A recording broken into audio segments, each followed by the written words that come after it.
test But me. you're Don't chat to me, separated. brother. Okay, so carry on. Guys. Bullshit in the community about Fill your it sharp, marriage man. status. We're All living right, in carry on. living in 2023. We can see that even the richest, most powerful men in the world cannot hold a wife. So this thing about having a Mercedes to own it's not even relevant to this No, generation. what there's a point that do you want to be with a woman that has slept with 200 fucking men? Do you want to be with her and everybody says that's canned partner, right? But she's fucked everybody in the town. Or do you want to have a board that has only been with 2 men and nobody's going to turn around and say, No. that's But there are Canned partner. consequences. She No, but Cam, slept with honestly, the whole motherfucking town. honestly, Cam, yeah, all due respect, yeah, when it comes to somebody who might have had 5 or 10 realistically, yeah, compared to somebody who's had 1 or 2, yeah, that 1 or 2 might be crazy. That 5 or 10 might be completely sane. Do you know what I mean? It's all about personality matters what the too. hell are you Do you know talking what I mean? about? We're not talking about 5 or 10 Wrong with that Somebody who's point. just had a What few the hell was partners that? I'm not might talking be a about really 5 or good 10. person. I That don't one, take that you One at a on time, person saying- who might ladies be a and gentlemen, virgin no at one can hear fucking anyone. 30, yeah, or I know 40, or Triller 40. just talks over everyone. It's not. I'm not talking of He makes it anybody. hard but- work, but- though. Okay, Triller. My God. Land and Right. then someone else, and then Jupiter. Sorry. Triller, then Jupiter, please. Go ahead.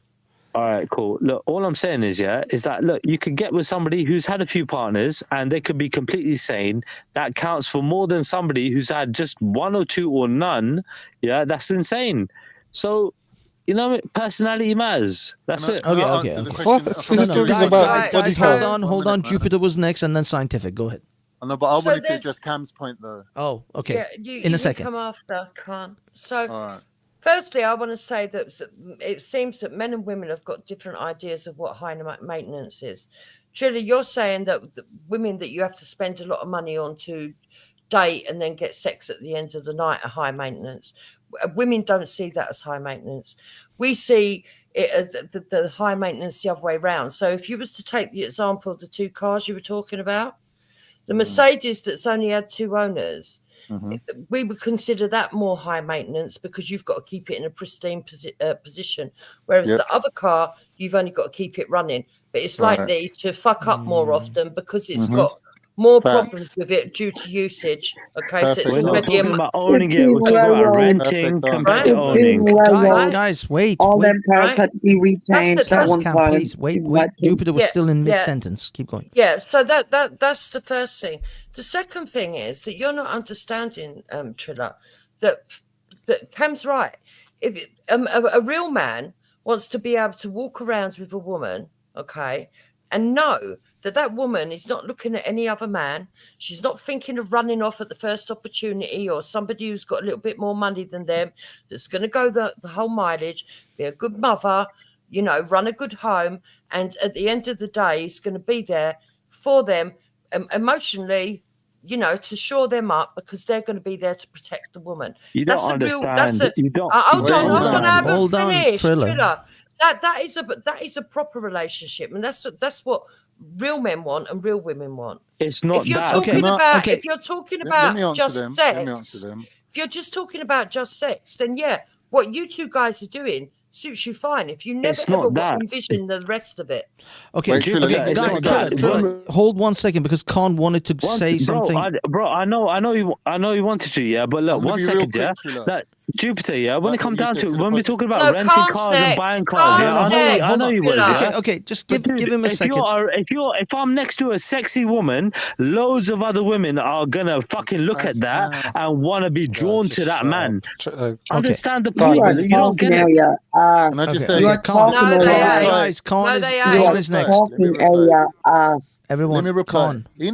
In theory, both of you are right, yeah. But what you're not looking at is the modern day application of dating. Yeah, is all done online. You will never know how many people she's talking to, and walking down the road and taking her out for a date in her local pub, you will never understand her body count. Yeah. You can't. In 2023, you won't know none of that information. That's so there's true. no point worrying about it. It's not even that. At this point, you're not even talking about dicks. You have to bring in women as well. You don't even know how many women she's had. Yeah, well, still, yeah. Oh, What I'm Jesus. saying is, Again, like, look, No, but if that's you're the not reality. bothered walking That's with down a the road woman, with a woman who's all right, been well, fucked by Tan, everyone in again, the town. and look, What you okay, don't if you're not understand is like really, online, Sorry, her partners have been from further and further afield. Like, there's girls that I know. I've talked to girls on dating apps before, right? And they've been far away, and they're happy to meet you for a nice little weekend somewhere in between. Mm. So she's living in Manchester and I'm in London. We just pick somewhere in the middle, meet up on the train And have a little have a dirty weekend together. Yeah.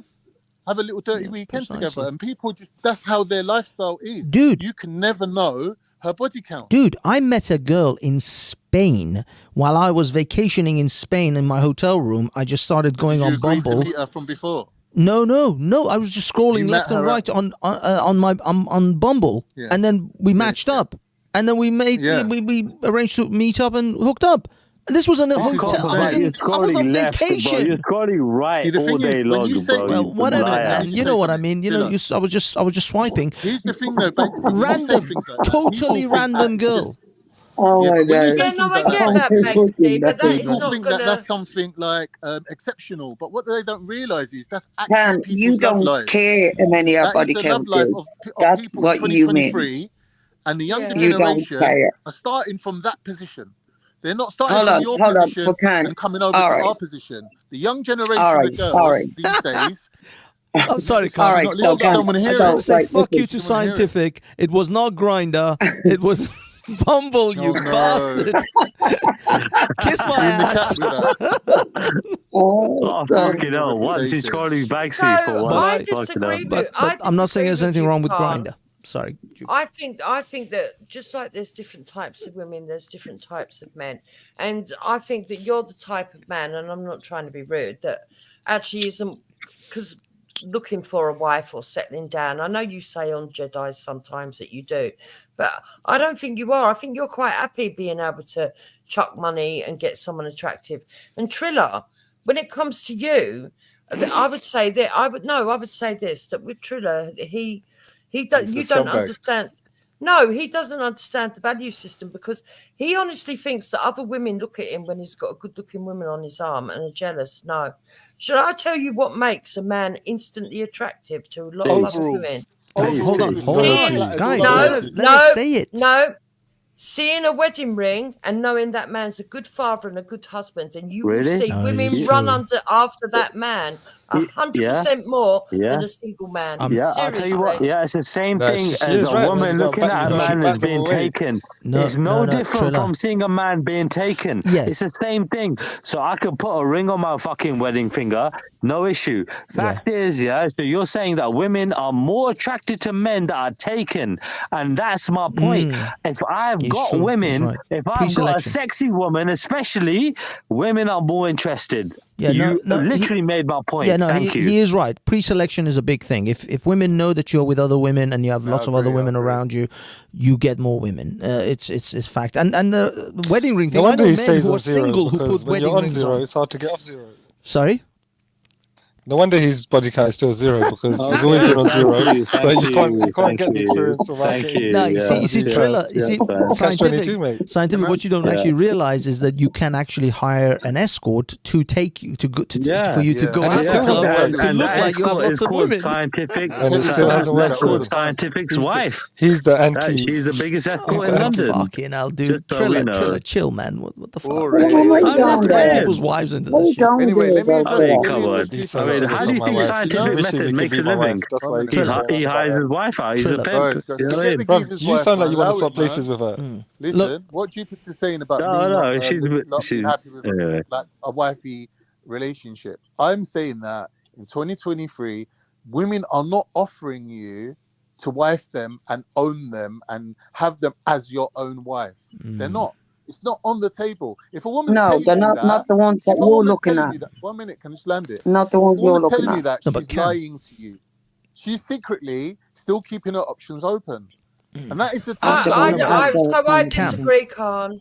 I disagree. Yes, thank you. My But I'm talking sons are about the getting next married. generation of people. My sons are getting married, and they're not having a problem finding a good girl who's got a steady job, very attractive, willing to settle down, run a home, and have children. I disagree with you. I think Cam's right. You're looking in the wrong area. And I would also say this, Khan, and I'm not trying to be mean, because of your age, you've already hit a barrier. That's what the problem is. Well, potentially, but then again, Leonardo DiCaprio is still banging them 20-year-olds out. So, and he's but almost. come on Yes, now. but Come on now. he's got Leonardo money. He's Yeah, exactly. Yeah, could We're go not, on we're not Mark as comparing well, innit? Kant to Leonardo, so let's admit that we're not on the same equal footing as Leo here. Nah, allow it. We were lacking a few things. I mean, you don't have to fuck models, Khan, but you can definitely fuck something. So you're up there. You can still get chicks, Thanks bro. for the In offer, Triller, in the but I'm happy. Look, 20s. Come on, what Khan bro. is Like, saying though, what Khan is ordinary. saying when you but you can't expect much from bitches that are on sites like that and are just looking to No, hook you up thing for is- a just get cheap them on weekend. site, dude. You You got a can't cold expect approach. You much have to from that. approach them. You but have Cam, to have game. No, Hey, hold listen. on, hold on. Look, Cam, honestly, online is useless. I swear to well, it's God. a 50-50. Unless you got an excellent profile, it's not going to work But out for you. you can set up a You have profile. to. You can get gurus to actually set a up. profile. There It are will help, companies yeah. that will set up your dating profile for you. Yeah, So dude, you can always you just need always to do that. act like you're just fucking the man. Yeah, You're Really is loaded. but You're look, doing right now, shit. man. look. Chill, man. One thing I want to say to Have a Cam, good profile. and You actually don't need Jupiter a as well. dating profile. Hold on. I just want to say this to Cam and Jupiter. Unfortunately, I don't know how long it's been since the last time you guys were in the dating scene. The dating over landscape. 20 years. I know the dating landscape has definitely changed in the last 10, 15 years, especially with the apps that are available. And it is a different environment. And I'm not even talking about apps that, Yeah. all the slags are on. I don't know. I'm not talking about Tinder. I'm No, even talking I know about there's people. dating apps. I know there is dating because apps. I've got friends of mine who are on Muzzmatch, who are on eHarmony, like the ones that are supposed to be for wifeys and picking up, Yeah. trying to meet wives, and they're still struggling. So there is the Man, dating I might landscape need to has convert, definitely man. shifted. Much, yeah? Madness. No, I will agree with that. I will agree with that everything now is online, and through apps and bollocks. It's not like meeting people in the real world before that. So unfortunately, I can't really speak on that because no, I have been off the market for 21 years now. So no. This is what I mean. The way things worked pre-mobile sort of smartphones. I agree with you, Banksy. I'm not saying that it has changed physically, because this is the funny thing about dating apps and people. I think some I don't know, maybe young people, geeks or whatever, misunderstand.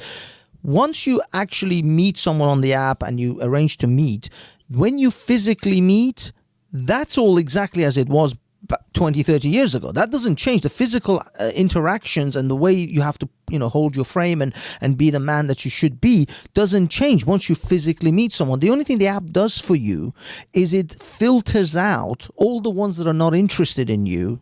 Instead of you going into a bar and spending £100 on cheap drinks to figure out which girl is interested in you or not, the app kind of does that part for you. So when you meet the girl, and it you know that exposes she you at to- least likes you.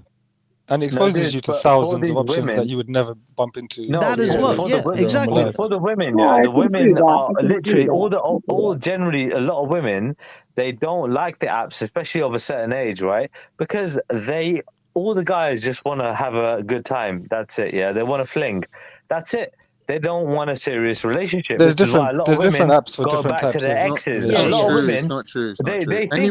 think the Chiller, grass is greener. chiller. But they Listen. think the grass is greener, and they go This guy's online got a profile and they in see every that all single these known guys app are in the just world, on I a good guarantee it. time, Yes. and they always go back to their exes. Trilla, you Pause can't a second. dismiss everyone's experiences because of your experience. Unfortunately, Not there everyone's. are I'm other just saying people who have generally- different apps and generally. different experiences. Yeah. So if you go on something, Of course, and I'll of course, clearly yeah. tell you, you go on an app like eHarmony or go on an app like Muzzmatch or any religious type of dating apps, you will He have an gets entirely kicked off. different. Dude, I'm you'll have definitely a joining very different Muzzmatch, bro. I'm experience. definitely. My bridges always tell me join Muzzmatch. I'm not, but I'm Yeah, a not lot of people Muslim. say They're like, join doesn't Muzzmatch. matter. No, They're like, it dude, doesn't matter. Like, look. I don't want to like say anything that is disparaging of the Muzzmatch I swear ladies, to God, like, but there are Muslim some friends are always telling me nasty join ones it. on there too. Trust me when I tell you, there are some bad bitches on I Muzzmatch have too. heard so many stories. You have Look, he no don't idea, stop dude. talking. I told you.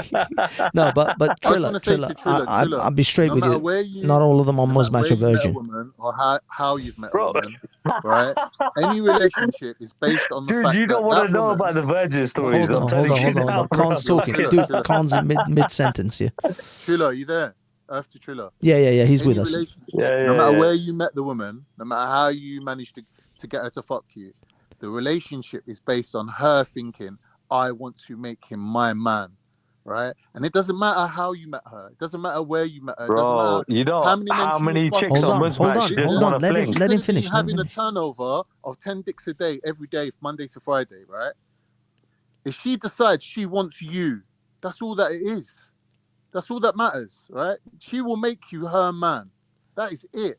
That's what the What the relationship's hell are based you on. talking, bro? Again, you don't I'm understand the saying to you dynamics, that yeah, bro. you listen, yeah, think He a this has is no all man, idea a about what it man feels is a like man. for a woman gatekeeper to be of after Do him. you think that relationships, yeah. Trilla, A woman is a gatekeeper of Trilla, sex, yeah. The woman decides when to have sex, and the man decides when to get into a relationship. If you give her that power of when it becomes no, a relationship, you're giving up that's a lie. everything, Should I bro, tell you that's a and you're lie? nothing.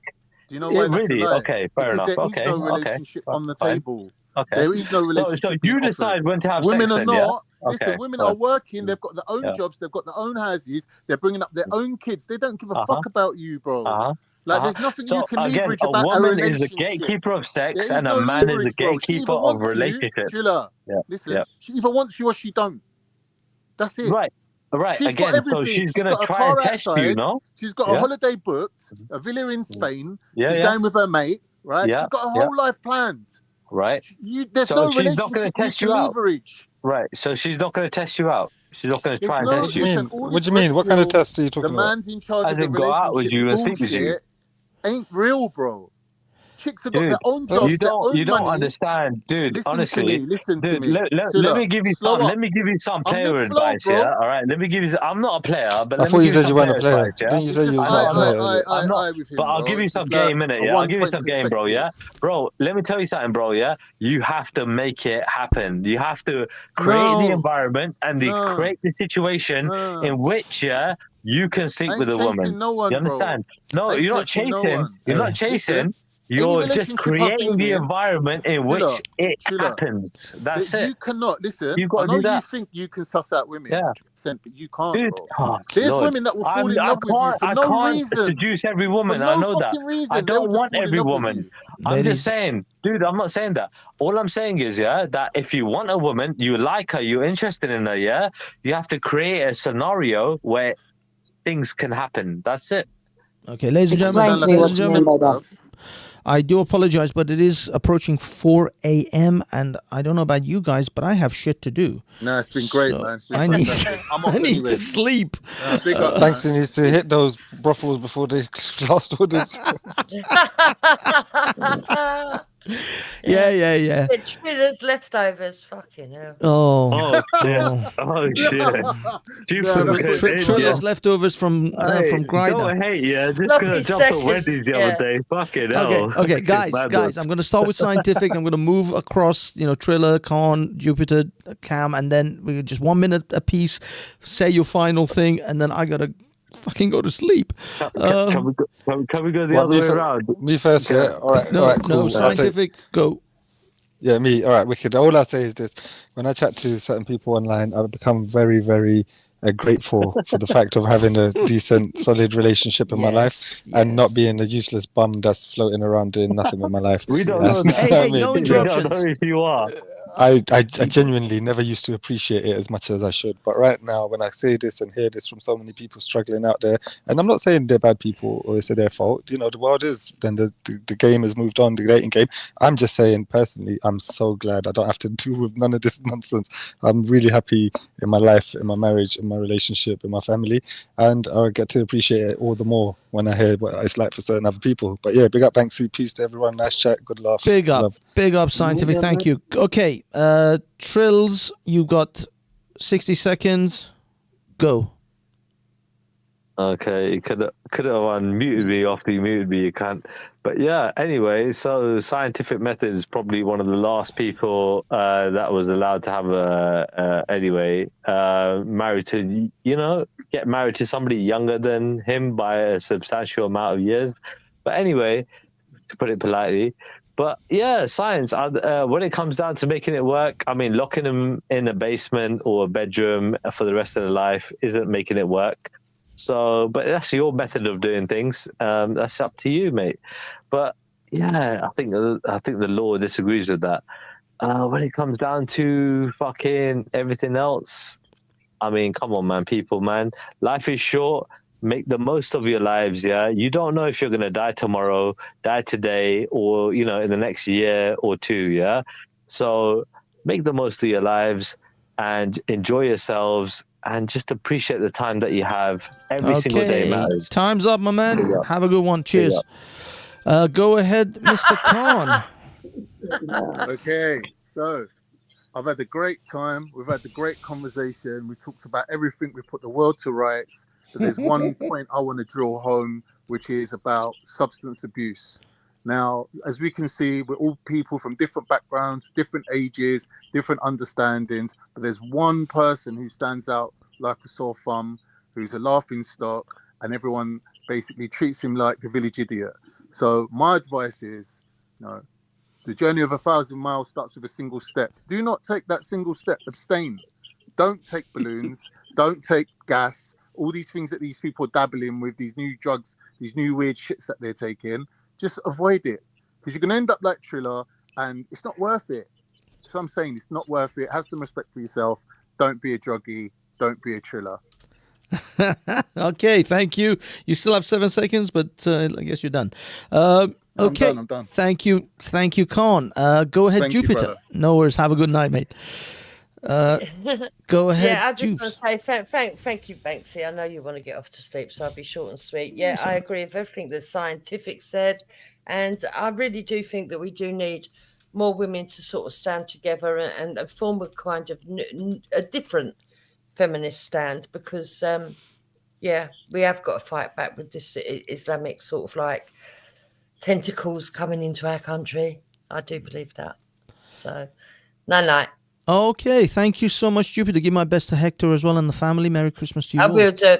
And Merry Christmas to you, everyone on the panel and everyone in the chat. Night. Take care. Have a good one. Thank you. Okay, Cam, this is your moment, my lady. Thank you so much for coming, first of all, but go ahead.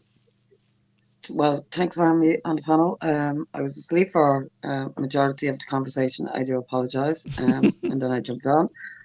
But I think that's mainly the problem, that just having a quick shag with people that you're not really invested in, and then you kind of complain that you don't have a partner. It's like, okay, all right, we're not going to take the time to look for somebody decent enough for you.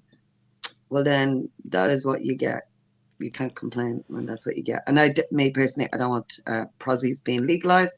I think we'd be going down quite a different road altogether. But anyway, nice one for letting me on.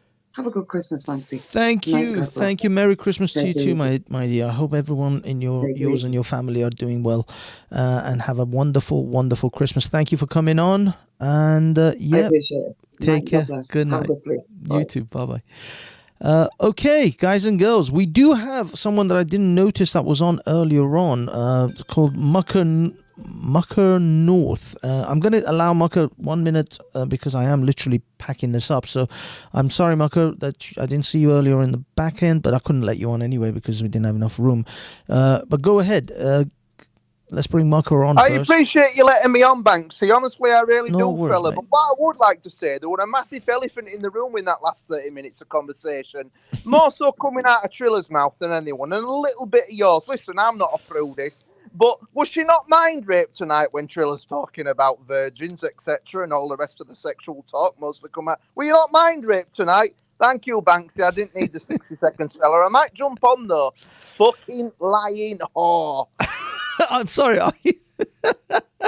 Was he talking about Triller? I think when Marcus was talking about Triller. Well, there you go. That was actually quite entertaining. Guys and girls, thank you so much for all coming on, especially the panel. Scientific, Triller, Khan, Jupiter, and Cam. Thank you ever so much. Thank you all you guys in the chats. As always, you keep the fire. Forgot Base Welshman for a second there. He went off so early. But yeah, thanks for Base as well. All of you guys, thank you so much for just contributing. Have yourselves a wonderful Christmas. I hope I get a chance. I can't guarantee to do another live stream before New Year to wish everyone a Happy New Year. So if I don't do another one, I wish all you a wonderful Happy New Year. But I'll definitely do some streams in the New Year. and we'll catch up then for sure. But for now, have yourselves a wonderful, Merry Christmas, and spend some time with your families and enjoy some food. I would say there's a couple of, I guess, downers that I hope that will be better in the new year. Number one, I hope Hatun Tash is safe and sound, that she will be returned to us and she'll come back on the scene and everything will be fine. So I'm definitely hoping for that. If there is a Jesus out there, I hope he hasn't taken her to his kingdom just yet. The other thing is also I sincerely hope that every Palestinian in Gaza and in the West Bank have the best possible time that they can possibly manage in this very difficult time. I hope that the fighting stops. I hope that the killing stops. And I hope every Israeli child and a Palestinian child has a wonderful 2024. Men, women, and child. I mean, when I say child, all of them. And I sincerely mean this. This is a nightmare that no human being should have to live through this in 2024. Unfortunately, we still live in a very turbulent and destructive world. I hope we find some humanity within us all and make 2024 a step towards better things. But unfortunately, we need people to, I don't know, maybe to give up some on some old hatreds. We need to make a change in ourselves. But anyway, I'm rambling. So I just hope everyone starts 2024 on a better footing than we've ended it with, especially those in Gaza and in Israel. Anyway, ladies and gentlemen, thank you guys. You've all been wonderful. I'm kind of looking for, I guess, a Christmassy song. Do I have one? Do I even possess a Christmassy track? Let me see. Maybe I do. Maybe I don't. I don't think the Jewel of Faith is a Christmas song. I don't think we can get away with that one as a Christmassy song. Okay, I'm just gonna... Oh, God, it's bound to be copyrighted. It's bound to be, right? What is this? Yeah, this might be alright. That sounds very Christmassy. Some sleigh bells. All right, guys and girls, thank you so much. Have yourselves a Merry Christmas and a Happy New Year if I don't speak to you before that. Peace.